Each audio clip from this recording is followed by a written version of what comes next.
ओम श्री सद्गुरु परमात्मने नमः। श्री योग वशिष्ठ महारामायण उपशम प्रकरण सर्ग 84। श्री वशिष्ठ जी बोले, हे रामचंद्र जी, दुख रूप संसार समुद्र के पार हो वीतहव्य मुनीश्वर उस परम पद को प्राप्त हुआ जिस पद के प्राप्त हुए जीव फिर जन्म मरण को नहीं पाता, और जिस पद में स्थित हुआ परम शांत उपशम आनंद को प्राप्त होता है। जैसे समुद्र में पड़ी हुई बूंद समुद्र हो जाती है, तैसे ही ब्रह्म समुद्र में वह ब्रह्म हो गया, और जो शरीर था वह विरस होकर गिर पड़ा। जैसे शीतकाल के वृक्षों के सूखे पत्र गिर पड़ते हैं, शरीर रूपी वृक्ष के हृदय रूपी आलय था और उसमें प्राण रूपी पक्षी रहता था, सो चिदाकाश में प्राप्त हुआ। जैसे गोफन से पत्थर धावता है, तैसे ही जो प्राप्त हुआ और अपने स्वरूप में स्थित हुआ। हे रामचंद्र जी, यह मैंने वीतहव्य की कथा तुमको सुनाई है, सो अनंत विचार युक्त है। इस प्रकार विचार कर वीतहव्य विश्रामवान हुआ है। तुम भी उसको विचार कर सिद्धता के सार को प्राप्त हो और दृश्य की चिंतना को त्याग के सावधान हो रहो। हे रामचंद्र जी, जो कुछ मैंने तुझसे पूर्व कहा है कि उस पद में प्राप्त हुआ फिर कुछ पाने योग्य नहीं रहता, और अब जो कुछ कहता हूँ और जो कुछ पीछे कहूँगा उसको विचारो। मुक्ति ज्ञान से ही होती है, और ज्ञान ही से सब दुख भी नष्ट होते हैं। ज्ञान ही से अज्ञान निवृत्त होता है, और ज्ञान ही से परम सिद्धता को प्राप्त होता है। पाने योग्य यही वस्तु है, और कोई दुखों का नाश नहीं कर सकता। यह निश्चय है कि ज्ञान से सब फांसी कट जाती है, और ज्ञान ही से वीतहव्य ने मन को चूर्ण किया। हे राम जी, वीतहव्य के संवित जगत के अतीत हो गई। जो कुछ दुख है वह मन होता है, और मन के उपशम हुए सब जगत अनुभव रूप हो जाता है। वीतहव्य भी मनोमात्र था, मैं भी मनोमात्र हूँ, तू भी मनोमात्र है, और पृथ्वी आदि जगत भी सब मनोमात्र है। मन से भिन्न कुछ नहीं। जहाँ मन होता है वह जगत होता है। मन ही जगत रूप है और जगत ही मन रूप है। जो ज्ञानवान पुरुष है वह मन की दशा को त्याग के केवल चिदानंद आत्म तत्व में स्थित होता है, और राग द्वेष आदि विकार उसके मिट जाते हैं। श्री वशिष्ठ जी बोले, हे रामचंद्र जी, वीतहव्य की नाई विदित वेद होकर तुम भी राग द्वेष से रहित होकर स्थित हो जाओ।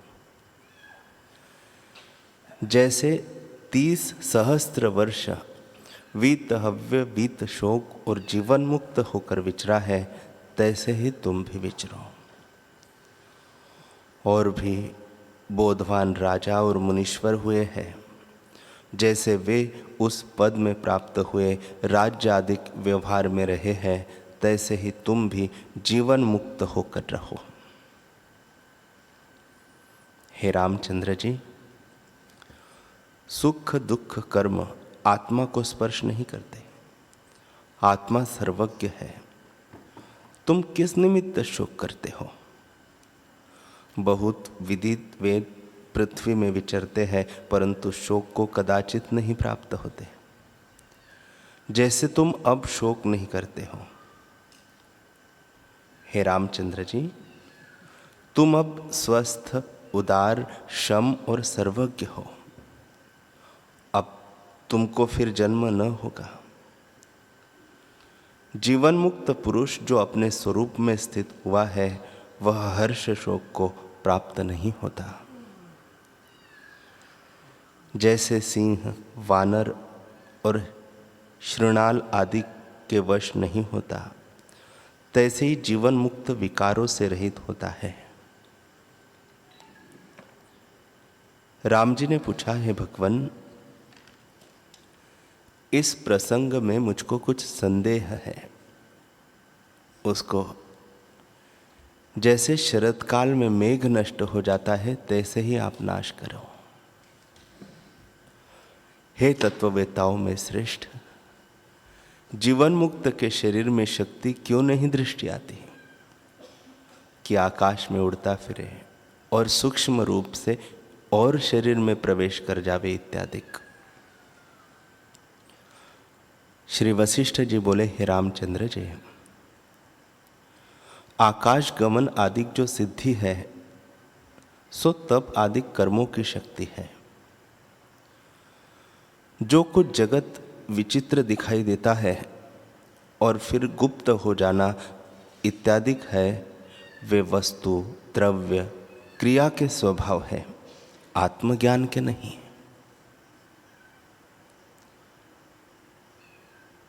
हे राम जी, कोई द्रव्य, क्रिया और काल को यथाक्रम साधता है, उसको ही शक्ति प्राप्त होती है, और ज्ञानी साधे अथवा अज्ञानी साधे उसको शक्ति प्राप्त होती है। परंतु वह शक्ति आत्मज्ञान का फल नहीं है। आत्मज्ञानी को आत्मज्ञान की ही सिद्धता होती है। वह आत्मा से ही तृप्त होता है, और सिद्धि जो अविद्यारूप है उनकी ओर वह नहीं धावता। जो कुछ जगत है वह उसने अविद्यारूप जाना है, इससे वह पदार्थों में नहीं डूबता।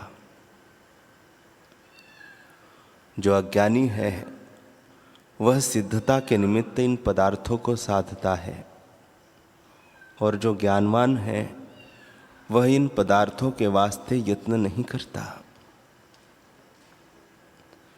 यत्न करने से ज्ञानी हो अथवा अज्ञानी हो, इंद्रिय आदि को के ऐश्वर्य को पाता है, और वह ज्ञान की शक्ति नहीं, द्रव्य आदि की शक्ति है, सो अविद्या रूप है। अज्ञानी इनकी ओर धावते हैं, ज्ञानवान नहीं धावते, क्योंकि वे सबसे अतीत है। जिसने सब इच्छा का त्याग किया है और आत्मपद में संतोष पाया है, वह इनकी इच्छा नहीं करते। इनकी इच्छा भोगों अथवा बढ़ाई के निमित्त होती है, अथवा मान और जीने और सिद्धि के निमित्त होती है। ज्ञानी को भोगों की सिद्धता की और मान की इच्छा नहीं होती, क्योंकि ये सब अनात्म धर्म है, और वह नित्य तृप्त, परम शांत, वीतराग, निर्वासनिक पुरुष है, और आकाश की नाई सदा अपने आप में स्थित है। जैसे सुख स्वाभाविक आता है, तैसे ही दुख भी स्वाभाविक आता है। शरीर के सुख दुख की अवस्था में वह चलायमान नहीं होता, नित्य तृप्त और असंग होता है, और जीवन मरण की वृत्ति उसको नहीं फुरती, सब में सम रहता है।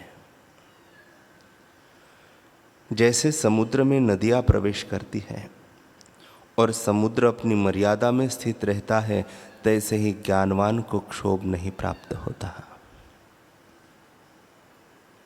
हे राम जी, जो कुछ ज्ञानवान को प्राप्त होता है उसे वह आत्मा में अर्चन करता है। उसको करने में कुछ अर्थ नहीं और न करने में कुछ प्रत्यवाय है। उसको किसी का आश्रय नहीं, सदा अपने स्वरूप में स्थित है। और यह मंत्र सिद्धि काल कर्म से होती है। एक योग क्रिया ऐसी है कि उसके साधने से उड़ने की शक्ति हो आती है। एक मंत्रों की शक्ति होती है और एक गुटका मन में रखने से उड़ने इत्यादि की शक्ति होती है। शक्ति की नीति प्रथम ही होती रहती है,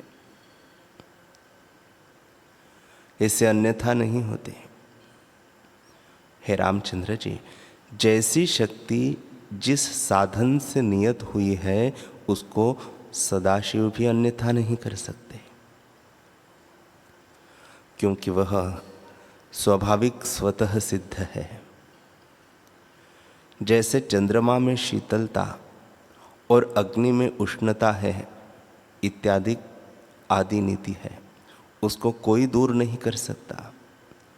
और सर्वज्ञ जो विष्णु भगवान है वे भी अन्यथा नहीं कर सकते। हे रामचंद्र जी, जिस द्रव्य में मारने की सत्ता है वह मारता है और मध्य में मत्त करने की शक्ति है, तैसे ही द्रव्य, योग, काल आदि में सिद्धता शक्ति नियत हुई है। जैसे एक औषध में क्लेश करने की शक्ति है तो उसके खाने से क्लेश होता है, तैसे ही इनमें अपनी अपनी शक्ति है। जो इनको साधता है उसको ये प्राप्त होती है। आत्मज्ञानी जो उसको साधन करे तो वह कर्ता में भी अकर्ता है। आत्मज्ञान के पाने में सिद्धि कुछ उपकार नहीं कर सकती, परंतु जो इनकी वांछा करे तो यत्न करके पाता है, यत्न बिना नहीं पाता। आत्मज्ञानी को इच्छा भी नहीं होती, क्योंकि आत्मलाभ से उसकी सब इच्छाएं शांत हो जाती है। हे रामचंद्र जी, जितने लाभ है उनसे परम उत्तम आत्मलाभ है। आत्मा को पाकर फिर किसी की इच्छा नहीं होती। जैसे अमृत के पान किए और जल की इच्छा नहीं होती, तैसे ही आत्मा के लाभ से और इच्छा नहीं होती। ऐसा आत्मलाभ जिसने पाया है उसको इन सिद्धियों की इच्छा कैसे हो। जैसी जैसी किसी की इच्छा होती है उसको तैसा ही प्राप्त होता है। ज्ञानी हो अथवा ज्ञान से रहित हो, इच्छा और प्रयत्न के अनुसार ही प्राप्ति होती है। यह जो वीतहव्य था उसको इच्छा कुछ न थी, और प्रथम जो सूर्य के पास जाने की शक्ति दृष्टि आई थी सो क्रिया के साधने से थी। पीछे जब ज्ञान उपजा तब इच्छा कुछ न रही।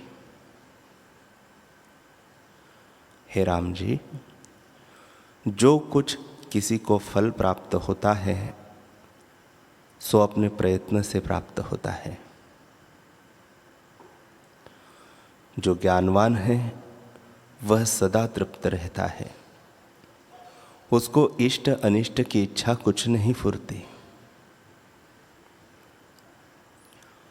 फिर राम जी ने पूछा, हे भगवन, 300 वर्ष वीतहव्य मुनीश्वर समाधि में रहा तो उसका शरीर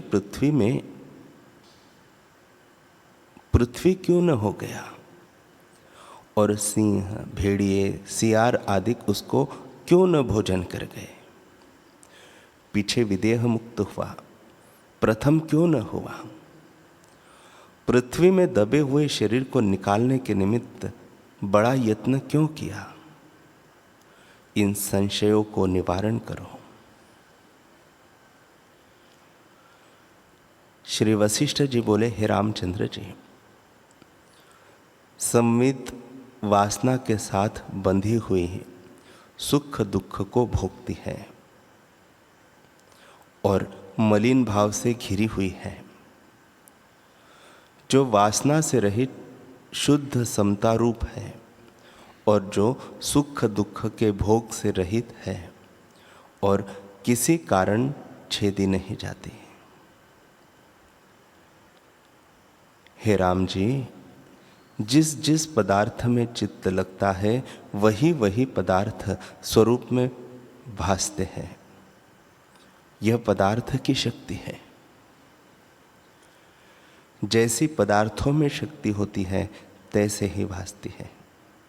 इस कारण बहुत वर्ष व्यतीत होते हैं तो भी समाधि के बल से उसका शरीर ज्यों का त्यों रहता है, क्योंकि चित्त जिस पदार्थ में लगता है उसका रूप हो जाता है।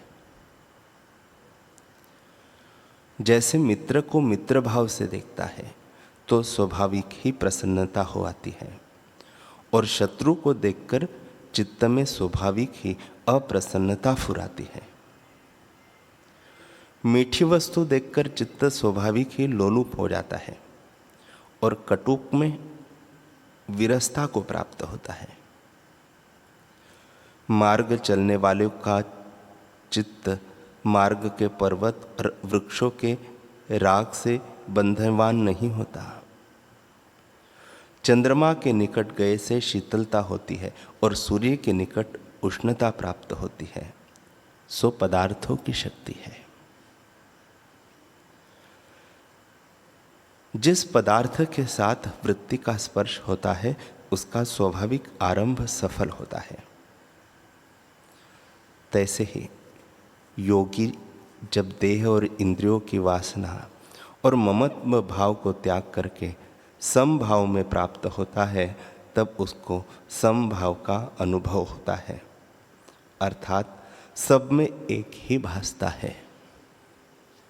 इस कारण शरीर को सिंह आदि कोई भोजन नहीं कर सकते और जो जीव उसके घात करने को आते हैं वे हिंसा भाव को त्याग अहिंसक हो जाते हैं।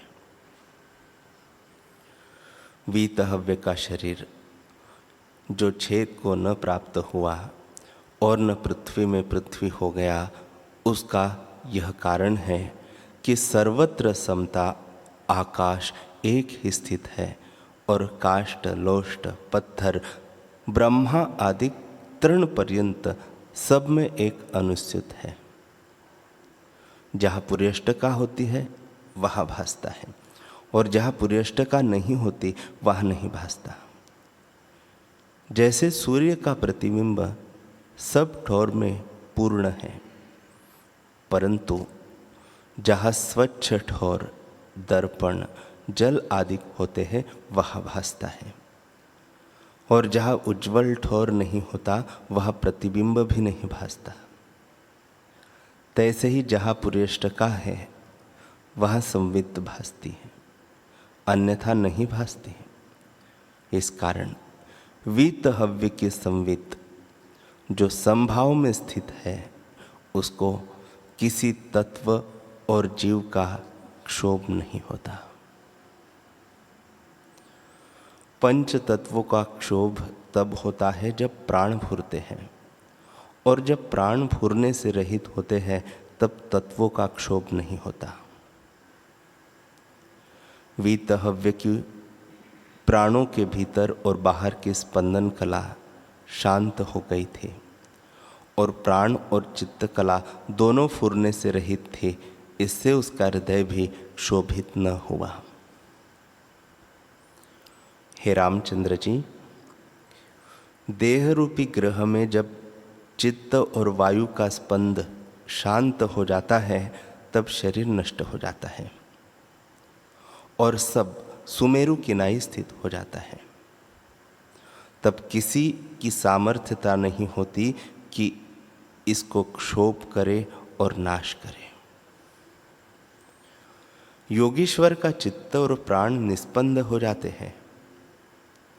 वह इनको वश करके लगाता है, तब उसको न तत्वों का क्षोभ होता है, न पित्त कफ का क्षोभ होता है और न और कुछ क्षोभ होता है।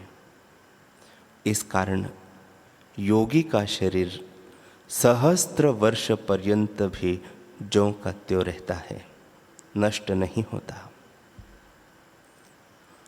जैसे वज्र को कोई चूर्ण नहीं कर सकता, तैसे ही उसके शरीर को कोई नष्ट नहीं कर सकता। सबकी शक्ति उस पर कुंठित हो जाती है। इस कारण वीतहव्य का शरीर ज्यों का त्यों रहा। पहले वह विदेह मुक्त क्यों न हुआ, इसका भी उत्तर सुनो।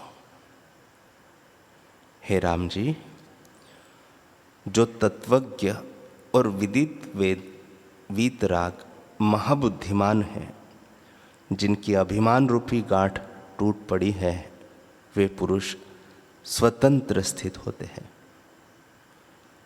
उनका न कोई प्रारब्ध कर्म है, न संचित कर्म है और न वर्तमान का कर्म है। तत्ववेत्ता सबसे मुक्त, स्वतंत्र और स्वेच्छित विचरता है और जैसी इच्छा करे तैसी शीघ्र ही होती है। हे राम जी, वीतहव्य को जब अकस्मात से जीने का स्पंद फुराया, तब यह कुछ काल जीता रहा और जब उसकी संवित में विदेह मुक्त होने का स्पंद फुरा, तब विदेह मुक्त हो गया। ज्ञानवानों की स्थिति स्वाभाविक स्वतंत्र होती है। जिसकी वे वांछा करते हैं सो तत्काल ही हो जाता है और मन आत्मपद में स्थित होता है। उनको कुछ कृत और कर्तव्य नहीं। राम जी ने पूछा, है भगवान, आपने कहा कि जब विचार से वीतहव्य का चित्त शांत हो गया, तब उसको मैत्री करुणा आदि गुण प्राप्त हुए हैं, परंतु जब विवेक से उसका चित्त नष्ट हो गया, तो फिर मैत्री आदि गुण कहाँ आन प्राप्त हुए? श्री वशिष्ठ जी बोले, हे राम जी, चित्त का नाश दो प्रकार का है। जीवन मुक्त का चित्त अचित्त रूप हो जाता है और विदेह मुक्त का चित्त स्वरूप से नष्ट हो जाता है। जैसे भुना दाना होता है, तैसे ही जीवन मुक्त का चित्त देखने में चित्त रूप है, सार्थक नहीं। और जैसे दाना नष्ट हो जावे, तैसे ही विदेह मुक्त का चित्त देखने मात्र भी नहीं रहता। हे रामचंद्र जी, चित्त की सत्यता ही दुखों का कारण है और चित्त की असत्यता ही सुखों का कारण है। जिस चित्त में विषयों की वासना फुरती है, सो चित्त जन्मों को देने वाला है और दुखों का कारण है। गुणों के संग से अहम मम भाव में रहता है और चित्त की सत्यता से जीव कहता है। हे रामचंद्र जी, जब तक चित्त विद्यमान है, तब तक अनंत दुख होता है। दुख रूपी वृक्ष का बीज चित्त ही है। जब चित्त नष्ट होता है, तब कल्याण होता है। राम जी ने पूछा, हे ब्राह्मण, मन किसका नाम है? कैसे नष्ट होता है और कैसे अस्त होता है, सो कहिए। वशिष्ठ जी ने कहा, हे प्रश्नकर्ताओं में श्रेष्ठ, चित्त सत्ता का लक्षण मैंने तुमसे कहा है। अब चित्त मृतक का लक्षण सुनो। जिसको सुख और दुख की दशा स्वरूप से चला नहीं सकती, जैसे सुमेरु को पवन चला नहीं सकता, तैसे ही जिसके चित्त को दुख चला नहीं सकता, तिसका चित्त मृतक जानो। अर्थात जो चित्त सत्पथ को प्राप्त हुआ है, उस चित्त से मिथ्या चिंता नष्ट हो जाती है। जैसे भुने दाने में अंकुर नष्ट हो जाता है, तैसे ही उसका चित्त नष्ट हो जाता है। जिसको आत्मा से भिन्न कुछ नहीं फुरता, वह चित्त मृतक हुआ है। हे रामचंद्र जी, जिसके चित्त को अहम, इच्छा, द्वेष आदि विकार तुच्छ न कर सके, उसका चित्त मृतक जानो। और जिसको इंद्रियों के विषय इष्ट अनिष्ट न कर सके और राग, द्वेष और ग्रहण त्याग की द्वैत भावना न उपजे, ज्यों का त्यों रहे, उसी पुरुष का चित्त मृतक जानो। जिसका चित्त नष्ट हुआ है, उसे जीवन मुक्त जानो।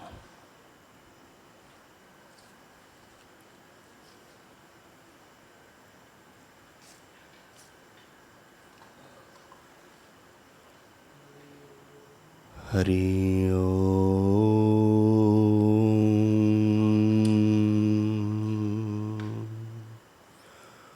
हरि ओम।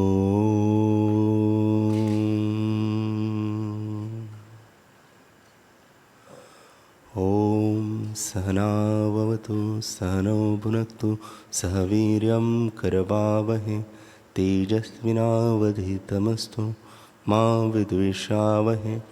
ओम शांति शांति शांति। श्री सद्गुरुदेव भगवान की जय।